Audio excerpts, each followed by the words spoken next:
welcome back to PSA TV. This is the Wake Up Call here. Joining me on set right now, I've got the second Deputy President General of the NUGFW, and he's also Central Executive of NATUC, Mr. Clifton Simpson. Good morning to you, Mr. Simpson. Good morning, Christy. How are you this morning? Good morning. I'm good. Welcome to our new studio.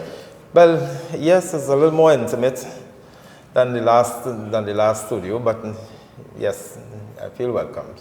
Yes. How are you this morning? I am good, thank you. A very important month for not just the country, but for your union as a whole. Yes, well, for us as citizens, we have budget coming up on Monday. In my union, we will be holding our national elections, which we do every 4 years.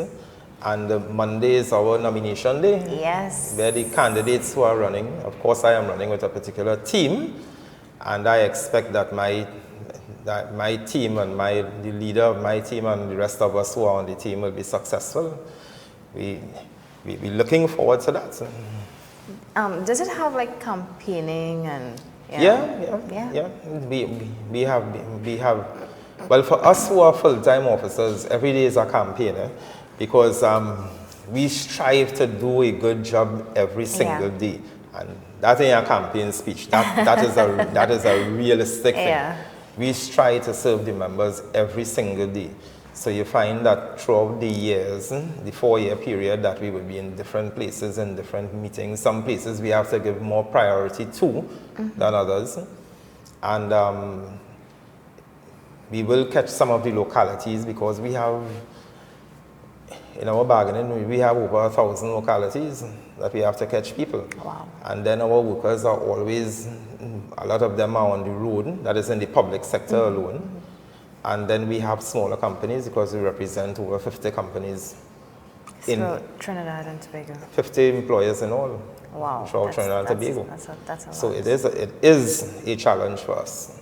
Are you at liberty to tell me which position you're contesting? I will continue to be representing the position of second Deputy President General. Our President General, James Lambert, will continue. Well, he is still contesting the position of President General, and Brother Christopher Street will be First Deputy. We have 3 new members who will be joining the executive. As you know, our General Secretary was recently appointed as an industrial court judge, Sister Bartlett Allen.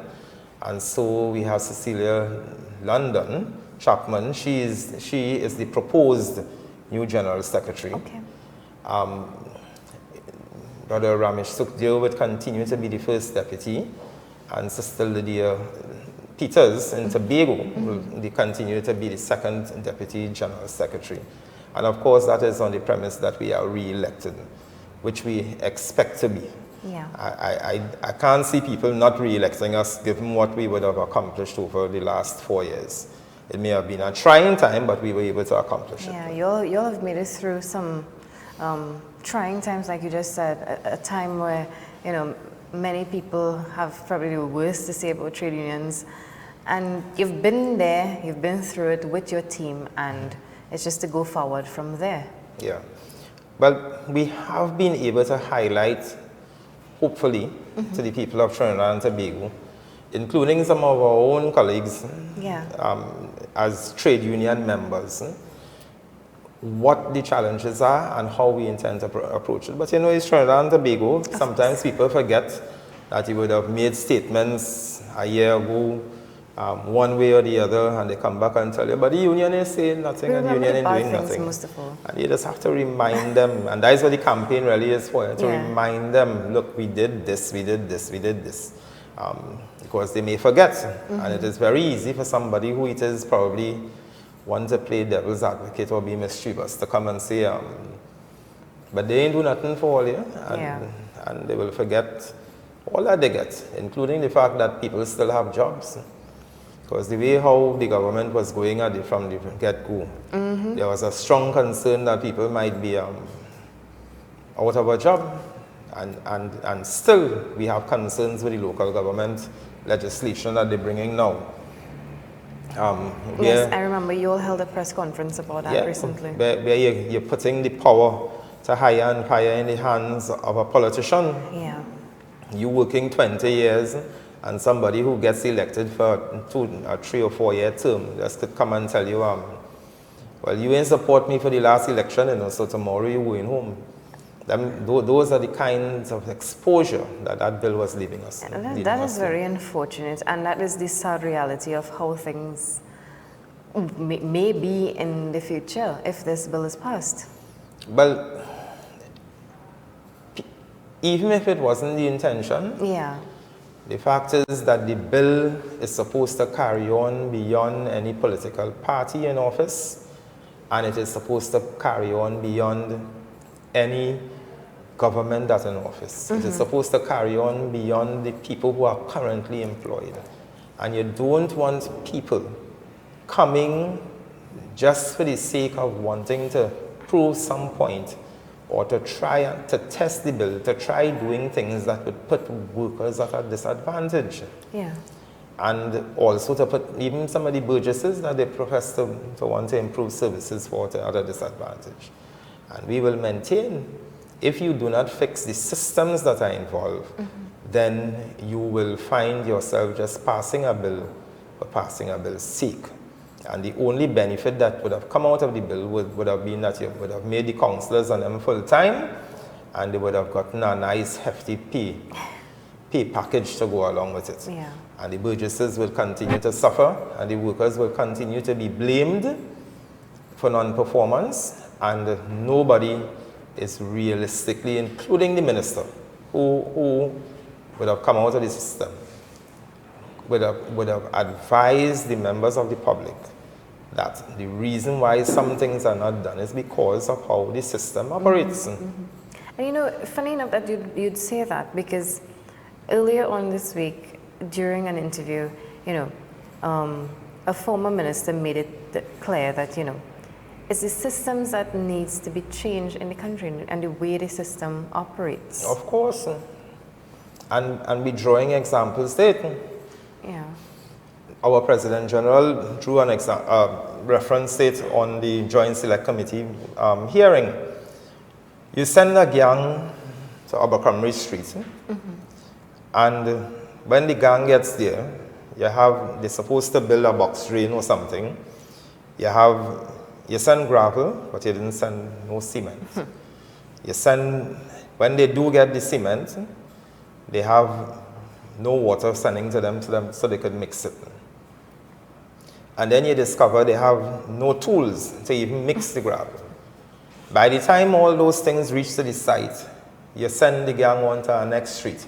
Now, during that 2 to 3 week period that they are on this street waiting to do this job, people passing and seeing them standing up, not doing anything, and nobody concerns themselves with the fact that they were there from since 6 or before 6 in the hot sun, standing up, waiting for material to do work. And what you want them to do, to stand up in the hot sun until 4 o'clock in the evening? Because that is what they're saying. You must work an 8-hour day. But what is working an 8-hour day? Some people could do 8 hours working 4. If you go into an 8-hour day in the hot sun, it means that your body is going to slow down over a period of time, and you have to pace yourself. It doesn't mean that you're going to get more work done, or in fact, the most productive time of the day is in the morning period. Yes. After lunch, what are you getting out of anybody? People have to come to terms with that. That and the fact that if you ain't giving me nothing to work with, what you want me to do? And we find that that's a common thing in the public sector, because when you listen to some of the complaints these workers have, it's not that they're just willingly protesting or they just come to work and they're not doing anything. It's because they aren't given the necessary tools to perform. We had workers who supposed to be cutting highways. And I think they came out of the Ministry of Works. You're supposed to provide them with reflective clothing and all of that. Now the hour they coming out, and that's early in the morning. It's not daylight. Yeah. And they have to be cleaning round corners and all of that. what you want them to do. Now, the police and all, and you're not giving them road signs because you don't have no money, so you ain't buying it. So, no, that's no. The police comes and tell them, hey, who give all you're supposed to get permission from us before they just come and start to do things just so. What you want them to do. Now, all you seeing them doing is going home at a particular hour. But you're not seeing the quality of, you're not paying attention to the quality of work that they may have done before they leave to go home. So there are workers who go into the forested areas 4 in the morning, they put on headlamps and all this sort of thing, and they clear trails, fire trails and all this sort of thing. So by the time the sun comes up, the grass that would have been wet, trails would have been cleared and whatnot. And they are being subjected to things like snakes and other dangerous insects and animals in the forest. You're not seeing that danger. All you know is you seeing them 8 o'clock, hey, them going home already. What them do for the day? And people make those comments, and some of those people who are making those comments, they know, you know, but they feel it is politically expedient for them to make those references and things. I think it's about our mentality and how we view things. Yeah. For too long, we've just been pointing out, okay, you didn't do this, but you'll never say, oh, they did this. And it's something that over time we're accustomed saying. So let's say, instead of, look at the statement that the Prime Minister made with regards to the public servants. You hear one thing that all the public servants do at the end of the day is they make noise, they protest when the mountain come. Quite frankly, it was a careless and reckless statement. Of course it was. But you didn't take into consideration, well, hey, these public servants are the same public people who ensure that the country operates and it functions in a manner in which we could all carry out business as usual. So it's, is it a mentality that we have? And it starts from the top. Well, first to begin, when the Prime Minister made the statement and he got some backlash for it, sometimes some people just need to shut up and talk to the Prime Minister and say, Prime Minister, it did not sound good, and stop trying to put meaning to what he said. Yeah. Because I have noticed in the past, especially, and not just this Prime Minister, others too, in the past, the party politics people, and including ministers, try to put an interpretation on what the Prime Minister would have said. And in this occasion, there have been instances where the Prime Minister would have come and clarified his position. And it turned out that all the interpreters didn't get it. Yeah. Because this Prime Minister is very experienced, he's very learned, and I think nobody could defend himself better than himself. Leave the man, let him put in his own defense, because you're going to confuse the issue and confuse everybody else when you do it. Yeah, and then you might be you may be saying, well, all right, this is what he meant, but he knew what he was saying. Yeah. Even when he's in a heated mood, he doesn't know very well what he's saying. Of course. So nobody ain't coming to bite no thing with that. What he said was that how he said it, it came across as you're attacking the public servants. And that is the beginning and end result of it. If he feels that that is not what he had to say, his thing was he came and he gave clarity to what it is he said. Because I know that he himself was a public servant at one point in time.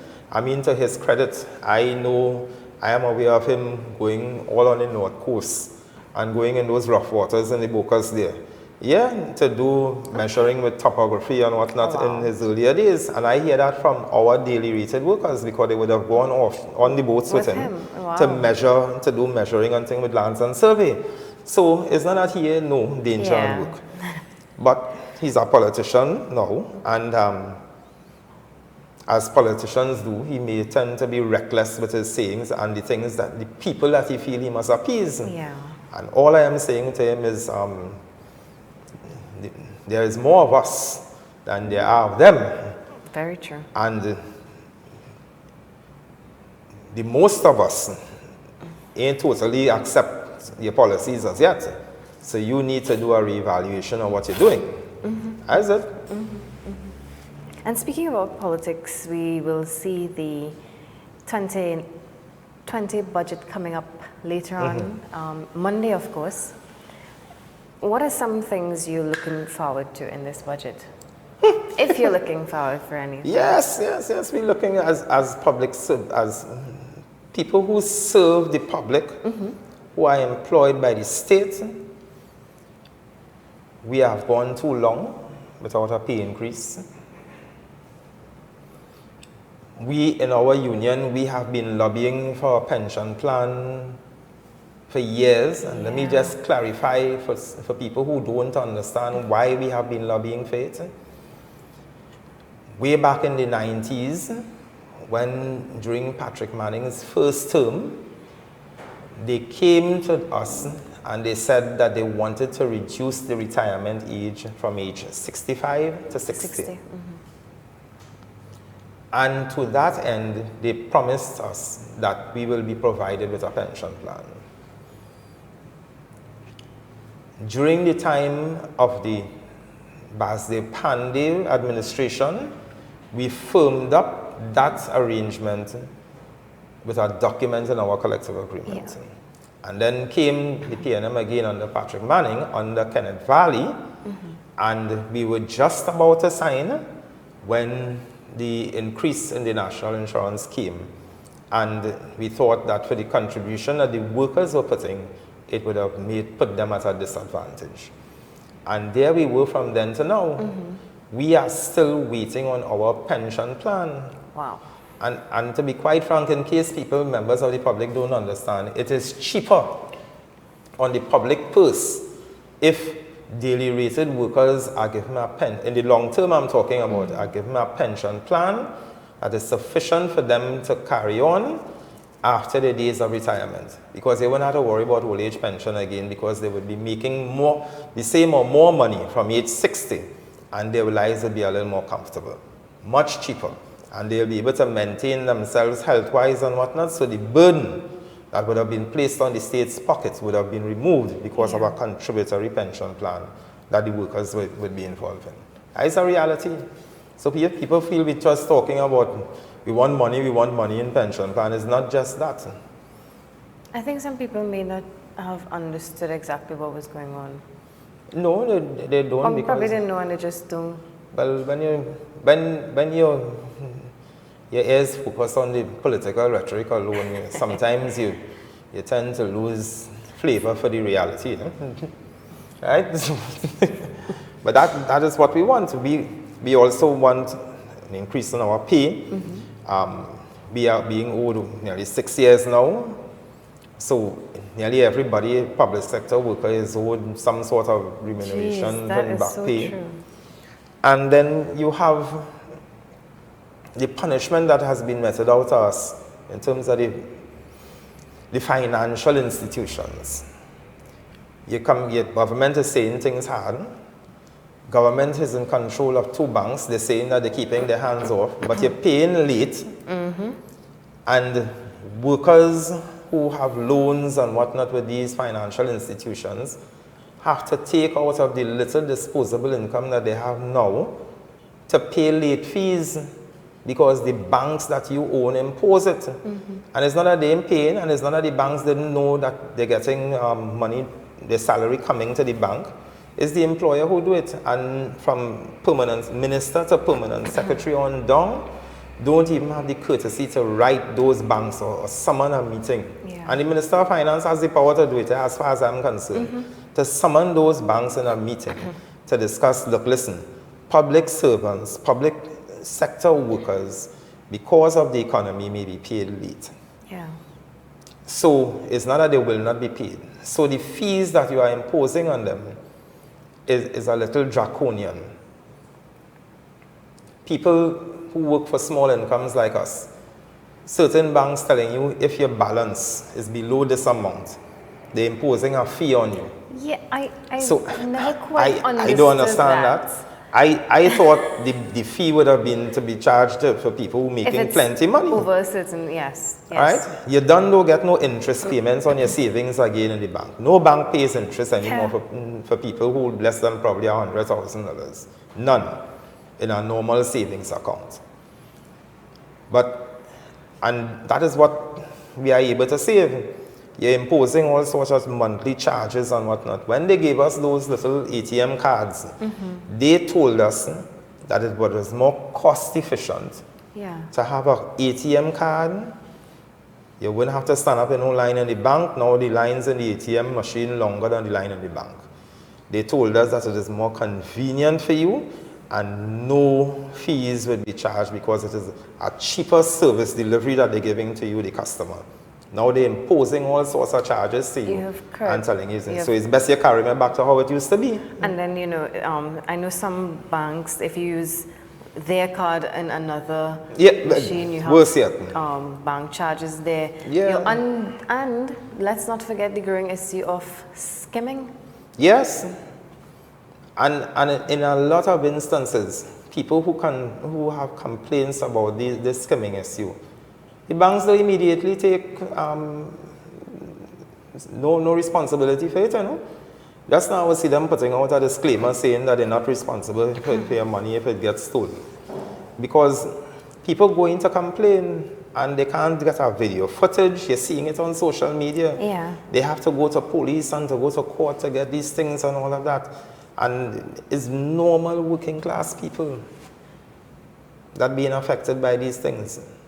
The people with the money, when they make a complaint, I have heard, so I can't say because I don't media. They get immediate attention with investigation and whatnot. Fraud squad does get called out. Of course. But we, normal working class people, would be a little bit of pittance. A little bit of pittance, by the way, where over 100,000 of us saving $1 is $100,000 as against them, and are deliberately using the word them and not the 1%. Them, who 50,000, 5,000 or 1,000 of them saving $1 each or $5 each, a measuring up to the $100,000. But they're getting better attention than us. I don't know how they want us to treat with those things. You know, even when you look at the banking and finance sector, you see so much. Republic Bank has declared a financial profit, actually. And then when you look at the manner in which I'm not saying Republic Bank in particular, but when you look at how they treat their customers, I know there was the issue of having washrooms in banks. Yes, predominant, and who again uses those things? Working class people. Upstairs. When you go up there to visit people and you're doing business upstairs, you have easy access to that. They want to make sure you're prime and you're fluff and all them sort of thing. And the issue of long lines in banks, it still continues to be a growing concern. Yes, it continues because there was a time when you go into the bank, the same less people, but you're seeing less tellers. The scheduling and how it is, even though they're opening longer hours, but they have less tellers attending to people. I tell people, I look at a couple of the banks, they have senior citizens lines. And they have senior citizens lining up, especially this time of the month, they line up in the bank there for over an hour. I tell people, anytime I reach to that age, I don't want to go in no senior citizen line. I prefer to go in the normal line because I feel the normal line moving faster. Because you have a line just as long as the normal line and one person attending to all those persons. So how long you feel they will take? You don't have any seating accommodation for them. Okay, they will come and take a number and you will go to them and attend to them. That is real service.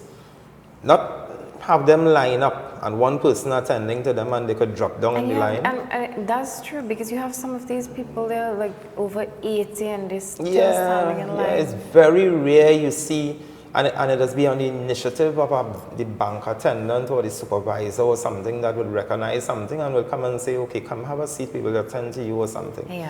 But otherwise, it is a draconian service, most of them in the branches. And they have to beef up on those things. Then you have the Manufacturers Association always complaining about things ain't going good for them. But in some instances, you're giving me products that you're skimming on. Yeah. The weight in the product is less than we are accustomed getting. You're carrying up the price. The quality of the product has changed. I draw reference, we were having talk on just a simple thing like toilet paper. There's a brand that was probably this wide. It's one of the more expensive brands that is done in Trinidad and Tobago. Okay. And it was probably this wide. And that amount of thing. You see it lessened down, and it is this wide now. So it dropped about 1.5 inches or 2 inches. And the same price. Wow. And they shifted so nice on you, people didn't even realize that. And, Yeah, I didn't. I really didn't. You know, simple things like that, some of us noticing, maybe seeing. Yeah. No, I'm going to look for that when I go to the grocery. Yeah, we paying attention, we seeing. But as a manager told me, what could we do? We don't want to make no sort of noise and for them people and them up there. Of course. Because it does boycott. And that's the thing. You take everything and you stay quiet. Yeah. And that's why sometimes people treat us that way. Yeah. And those are things the government has to beef up on the people, hire the people to go out and check the quality of those things. Yeah. And we have to start doing, sorry to say, we had to start hiring people more based on the content of the character than the amount of academic prowess that they have. Because it ain't working too well with the academics alone. It cannot be that just because you're qualified by academics to get a job. We must check the content of your character to see how honest you will be on the job, to want to go to work and to actually do the work. Those are the things that we have to start addressing. We have the people who bring in food and other items into this country, all over the world. Those items are going to different places, and yet still in Trinidad and Tobago, the prices keep rising. And what is being blamed? At one time they used to blame labor until they realized, but hey, we can't blame labor because people ain't getting pay increase. Yeah. They started blaming the insurance companies. And then they say since 9/11, the shipping costs go up. But you can't tell me it's every year shipping costs going up. No. How it's not going up for the other countries? And it's only for Trinidad and Tobago. And our prices keep increasing. How it is that people from the Asian countries are able to ship items here at a much reduced cost. Yeah. And they're coming from a further distance in some instances. The only thing is, as people get to like the items, you see the prices start to rise. So all of a sudden, the shipping prices change for them. And then they start to blame T&Tech to say that the power price going up and WASA going up and all them sort of thing. And when they couldn't blame that, they blamed road transportation here in Trinidad and Tobago. And the transport men telling you, but they stopped paying me as much. So what excuses do you have for carrying up the price of the goods and services that we are getting in this country?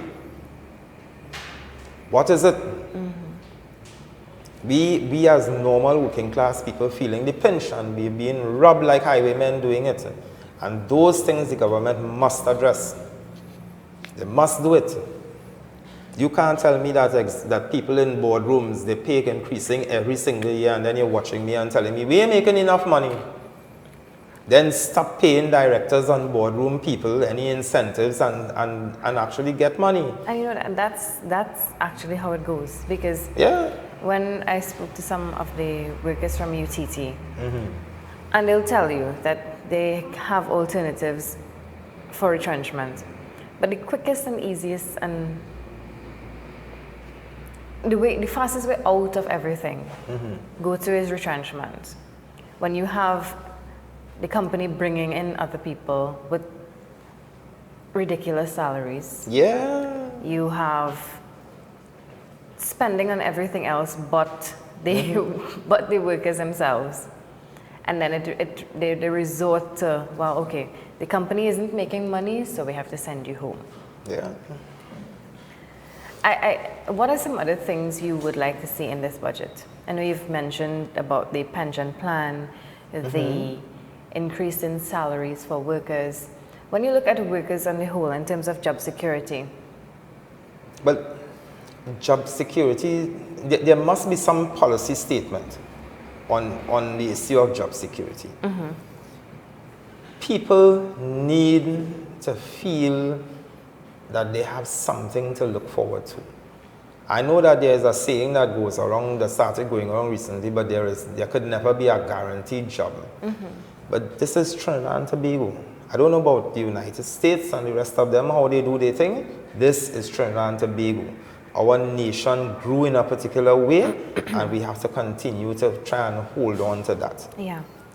We could give people some kind of guarantee that there will be a job for them available as long as they remain productive and whatnot.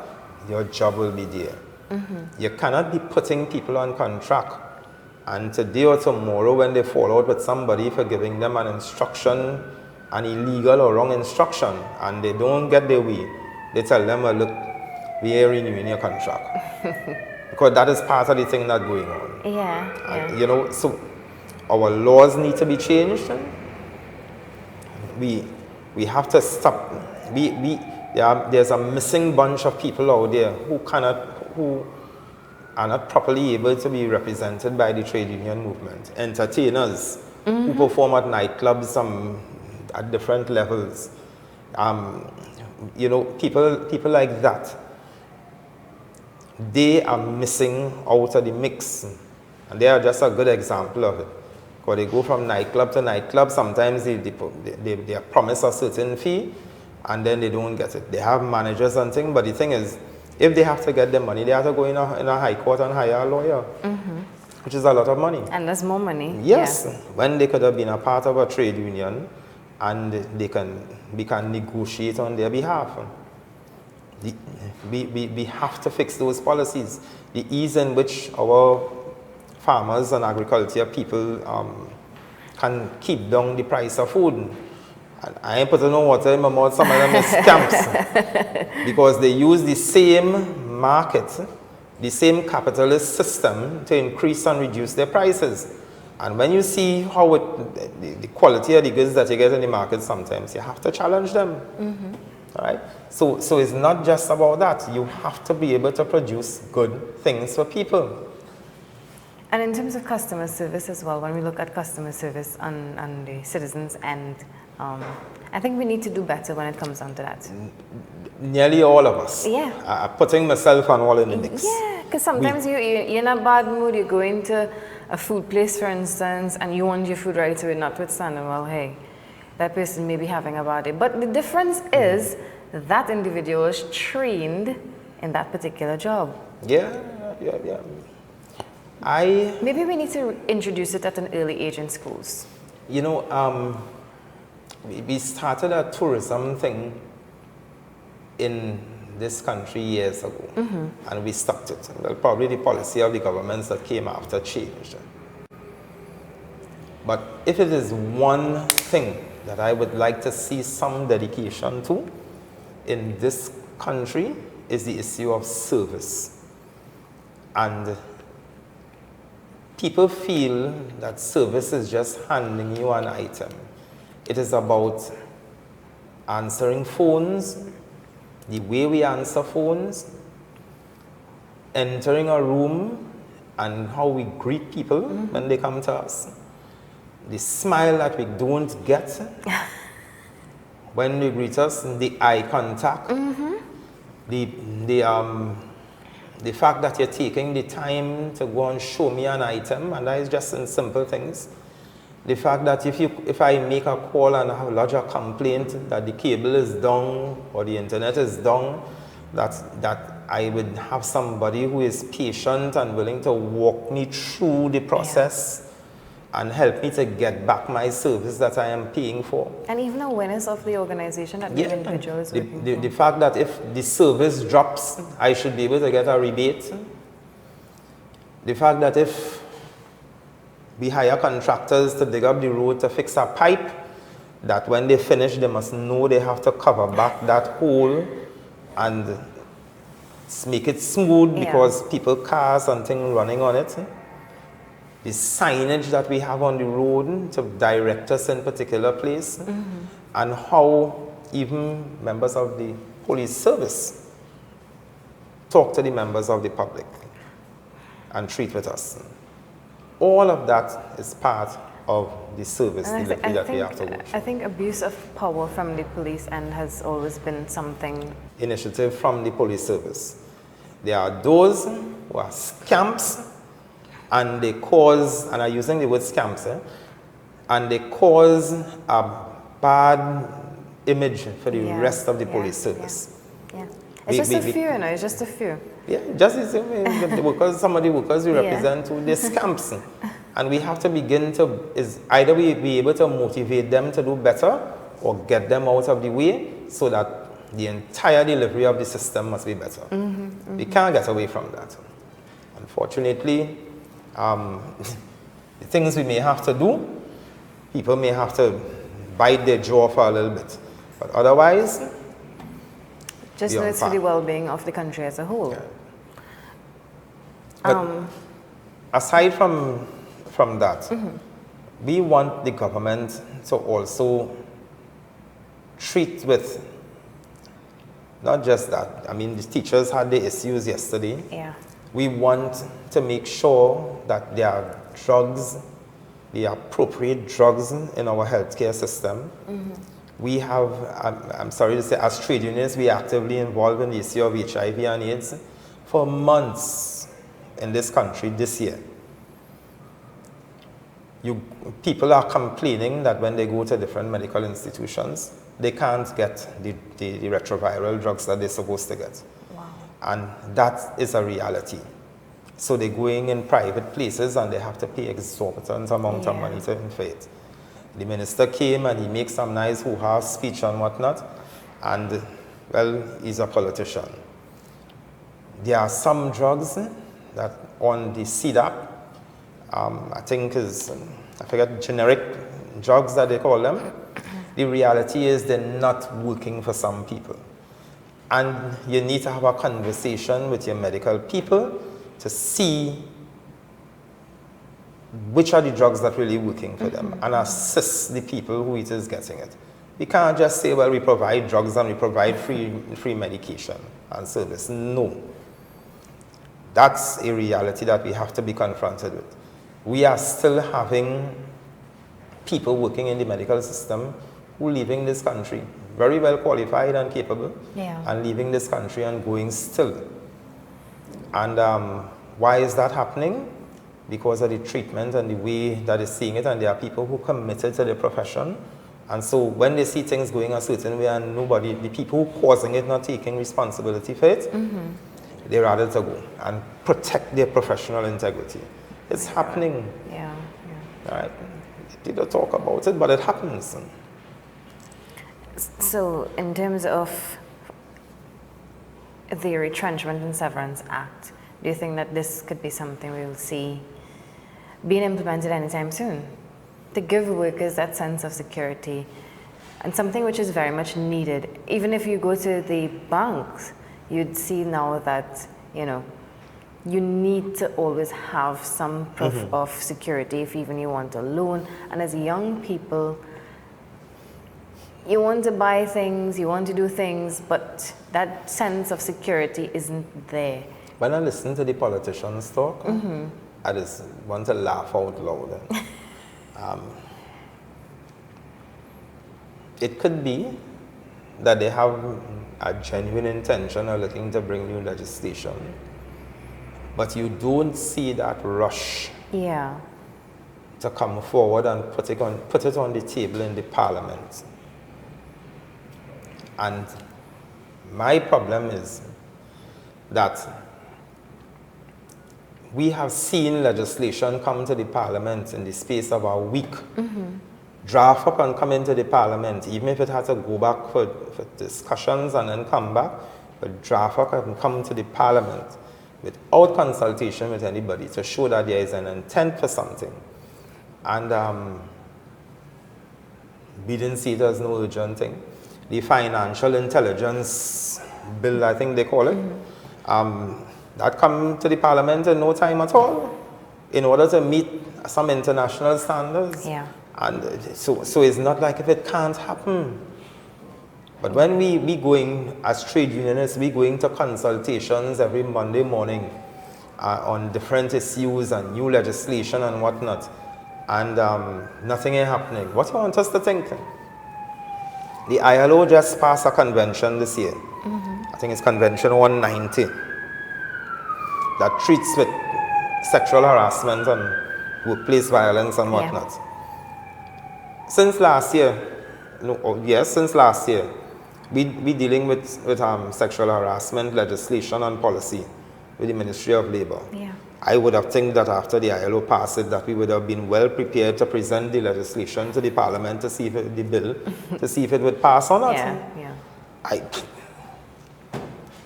So what is the rush? And the minister was present. She went there before everybody else. Some things happen so much that you often wonder, you know, are we going forward? Yeah. Every year, that same retrenchment bill, years now, since I think it's the commercial finance judgment, since then, over 20 years now, we know that the Retrenchment and Severance Benefit Act needs to be changed because the intention was to protect workers when they're going home. They came up with a bill called TIBA, that came over 20 years old. That is the Termination and Employment Benefit Act. Same thing. They're still discussing it. And minister come, minister go, they bring you into a fresh rounds of consultation to say what? The same thing that we're telling you over a period of time. It can't reach the Parliament yet. Very unfortunate, you know. So that's why I tell you, I'm tempted to laugh out loud. But I remain an eternal optimist. Yes. Sooner or later, I can relate. It will come. Right. Mr. Simpson, we just have a few minutes to wrap things up. I'm going to ask you your closing comments. My closing comments, I just wanted to advise members that constitutionally our election is due on the 27th of October. However, the 28th of October, sorry. However, the 27th may very well be Diwali. And the law says, in accordance with our constitution, that if that day, which is the 28th, will be a public holiday, then the following week, which will be the 4th of November, will be the election date. So be guided by that. Go to the different stations where the names are being put up. Check to make sure that your name is on the list as a member, so that if you have any queries, you can query it before the date of the election. Please, they're all over the place. And the last thing is, we, the executive, are not the people controlling the election. There is an independent elections committee that controls the election. Please don't apply some of your concerns to us as executive officers. We have no power. We can't even talk to people who is with good comrades and friends over the years. We have to avoid talking to them because we do not want persons to come and make claims that the elections are tainted. So we adhere to a strict thing. And to the Minister of Finance, we want you to give direction to the CPO on our pension plan and our pay increases. That is what we want. All right? All right. So, thank you. Mr. Simpson, thank you so much for coming in this You're morning. quite welcome. All right. So what you've just heard there is from the Second Deputy President General of the NUGFW and also Central Executive of NATUC, speaking to the upcoming elections from the union, and Monday will be nominations, and also Monday is budget day, as we all know, and he would have just shared some insight as to what he would want to see in this year's budget. Also on that note, we've come to the end of today's show. I am your host, Christy Callis, saying on behalf of all of us here at PSA TV, here's wishing you a safe and blessed day.